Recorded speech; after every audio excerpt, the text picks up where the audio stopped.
Mengapa Yehua mau kita jujur? Kalau kita jujur, kita seperti buat jembatan ke teman kita. Kalau kamu bohong, temanmu tidak percaya kamu lagi. Dan mungkin tidak mau berteman denganmu. Tapi Pak, kalau cuma bohong sedikit? Sedikit atau banyak, itu tetap saja bohong. Sekali kamu bohong, kamu akan bohong lagi. Dan itu tidak baik.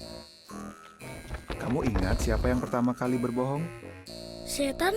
Benar. Tapi kalau Yesus, pernah tidak dia bohong?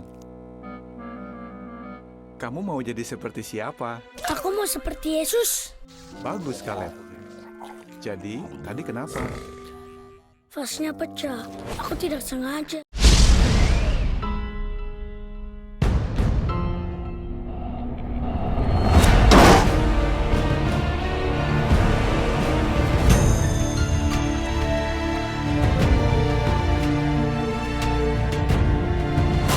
Video ke-54 berjudul, Apakah Yesus Kristus sang pengantara bagi seluruh umat manusia atau hanya bagi kaum terurap saksi-saksi Yehua?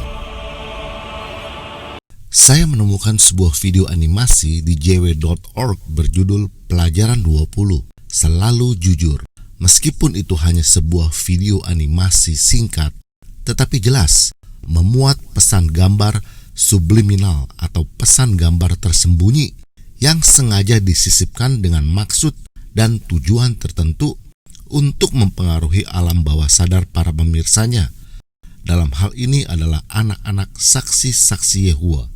Meskipun pesan gambar subliminal merupakan suatu hal yang masih sebuah isu kontroversial keefektifannya, tetapi pesan gambar tersembunyi subliminal sangat banyak ditemukan dalam publikasi terbitan lembaga menara pengawal.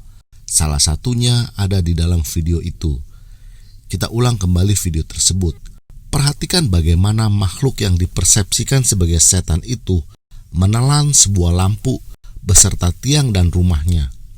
Tapi Pak, kalau cuma bohong sedikit? Sedikit atau banyak, itu tetap saja bohong.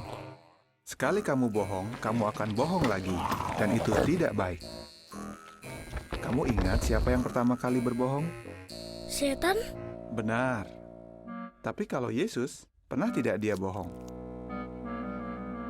Kamu mau jadi seperti siapa? Aku mau seperti Yesus. Bagus, Caleb. Jadi, tadi kenapa? Sudahkah Anda melihat lampu itu dimakan oleh makhluk itu?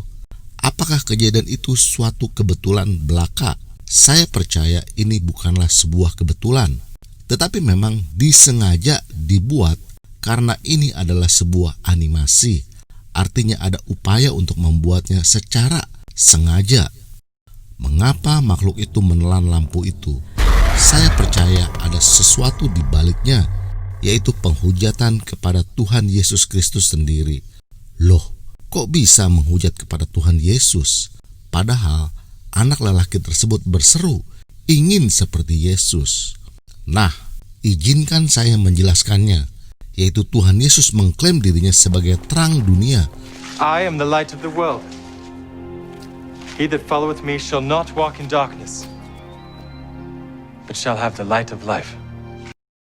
Dan di dalam video animasi tersebut, setan menelan lampu itu. Kita sadar ataupun tidak, lampu merupakan sebuah penerang.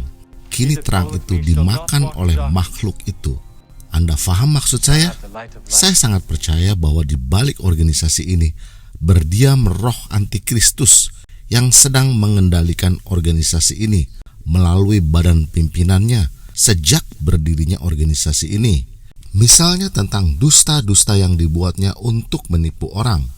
Dusta adalah karakteristik dari setan. Jika Anda tidak percaya, silakan saksikan link video nomor 24 tentang antikristus di bagian deskripsi. Dan secara teologisnya, saya bisa membuktikan bahwa organisasi ini sebenarnya menentang apa yang Tuhan Yesus ajarkan dan katakan. Marilah kita buktikan ajaran antikristus ini dengan memahami dulu ajaran saksi Yehua. Ajaran saksi Yehua membagi keanggotaan menjadi 2 bagian golongan. Dan dalam hal ini saya akan membagikan 3 golongan. Dan jika kita ilustrasikan dalam sebuah pesawat terbang, maka ada kelas bisnis yang ditempati oleh 144.000 orang.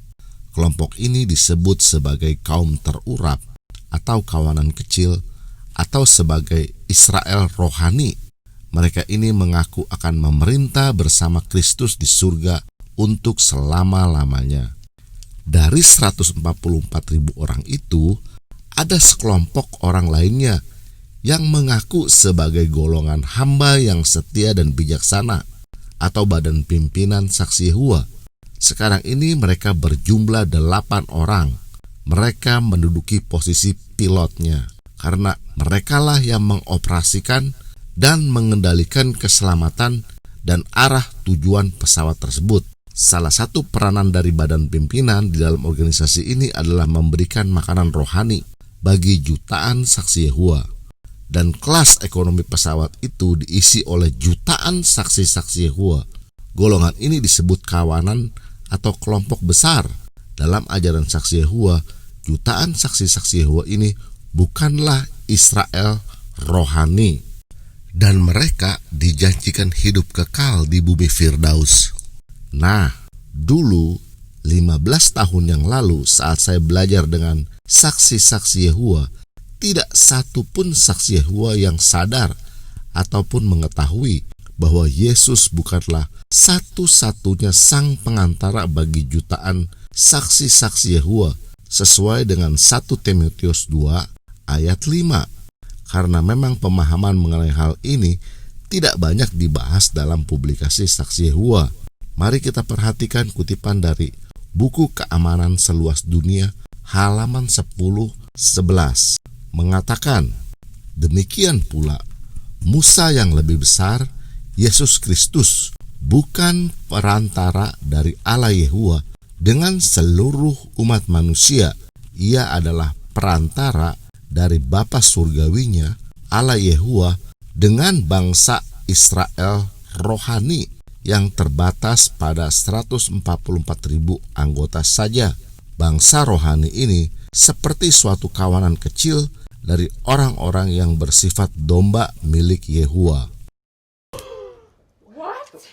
Jika Anda seorang Kristen dan beroleh berkat dari channel ini dan ingin memberikan dukungan semangat kepada saya untuk terus membongkar kesesatan ajaran saksi Yehova, silakan subscribe dan tekan loncengnya untuk memperoleh video berikutnya. Dan jika Anda menyukai topik video ini, silakan like dan jangan lupa share channel ini kepada saudara seiman lainnya agar mereka dapat terhindarkan dari penyesatan saksi-saksi Yehova. Jika Tuhan Yesus bukanlah sang perantara bagi jutaan saksi-saksi Yehova, lalu siapakah pengantara jutaan saksi-saksi Yehova tersebut? Inilah kesesatan ajaran saksi Yehova yang didasarkan kepada opini pribadi golongan hamba yang setia dan bijaksana. Majalah Menara Pengawal nomor 34 tahun 1981 mengatakan, mereka, yaitu kumpulan besar atau jutaan saksi Yehova, mengakui bahwa mereka bukanlah orang-orang Israel rohani dalam perjanjian baru yang diperantarai oleh Yesus Kristus, juga bukan bagian dari bangsa yang terpilih, imamat yang rajani, bangsa yang kudus. Namun mereka memang mendapat manfaat dengan berlakunya perjanjian itu. Mereka mendapatkan manfaat daripadanya sama seperti dahulu di Israel. Orang asing mendapat keuntungan dengan hidup di antara orang-orang Israel yang berada di bawah perjanjian Taurat. Supaya tetap dalam hubungan dengan Allah Juru Selamat kita, kumpulan besar itu harus tetap bersatu dengan kaum sisa Israel rohani. Majalah itu secara tersurat mengatakan bahwa jutaan saksi Yehova itu harus tetap bersatu dengan kaum terurap. Dan dengan tersirat, jutaan saksi Yehova diperantarai oleh kaum terurap. Jadi jutaan saksi Yehova sebenarnya berada di luar perjanjian, dianggap sebagai pendatang saja.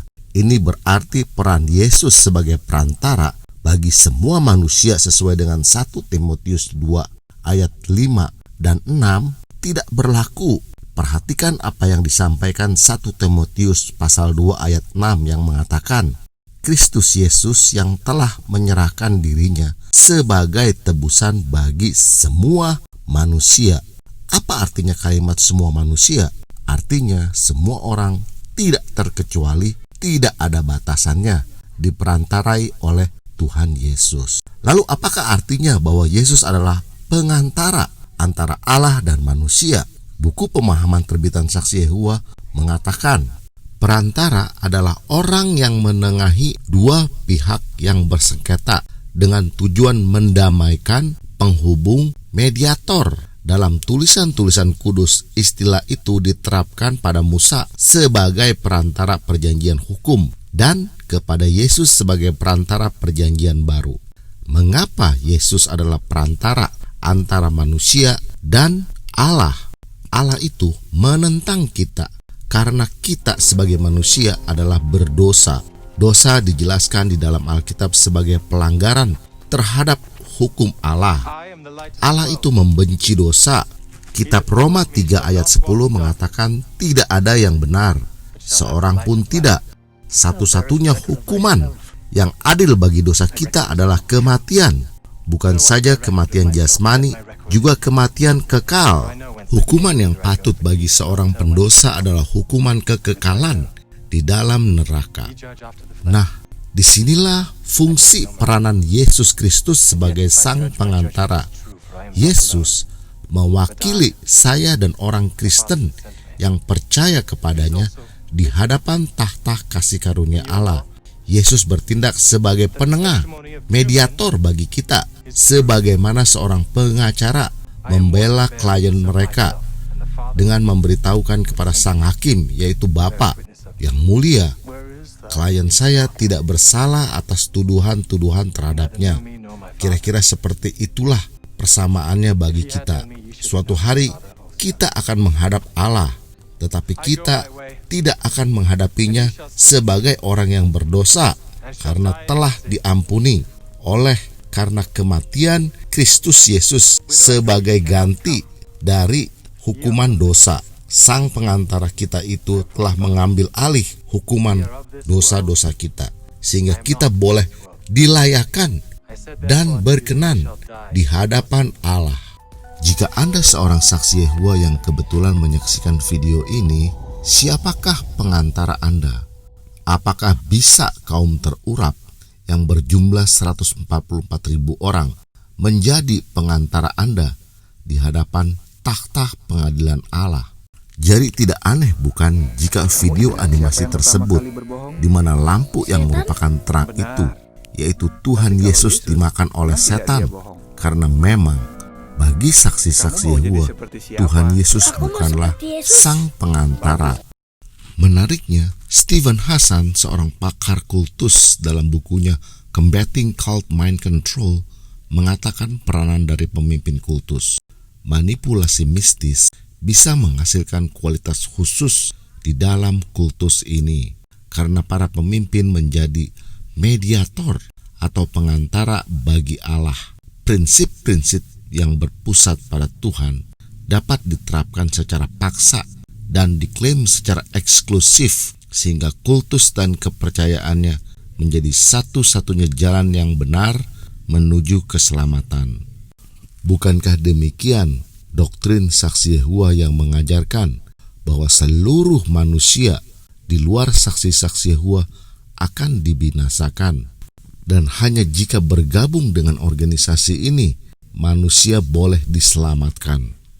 Dan bagi Anda orang Kristen yang menyaksikan video ini, tolong share channel ini kepada orang Kristen lainnya agar teman dan keluarga kita tidak disesatkan oleh ajaran saksi-saksi Yehova.